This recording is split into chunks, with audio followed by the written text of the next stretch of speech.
Steel bottle स्वच्छ कशा करायच्या.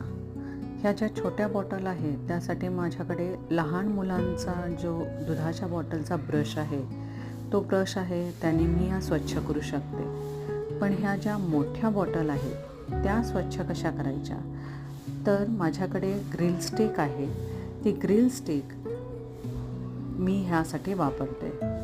पातळशी एक आपल्याला घासणी घ्यायची आहे आणि त्या घासणीला सोप लावून त्या बॉटलमध्ये टाकून ती घासणीने पूर्ण अशी बॉटल घासून घ्यायची आहे. तुमच्याकडे जर अशी स्टिक नसेल तर उलटणं किंवा झारा, त्याचा दांडा फार मोठा असतो, त्याने तुम्ही ती घासू शकता आणि परत उलटी करून ती घासणी काढून टाकायची आहे आणि बॉटल स्वच्छ धुवून घ्यायची आहे. बॉटल स्टीलची असल्यामुळे त्याला थर हा जमतोच, त्यामुळे त्या स्वच्छ करणं फार गरजेचं आहे.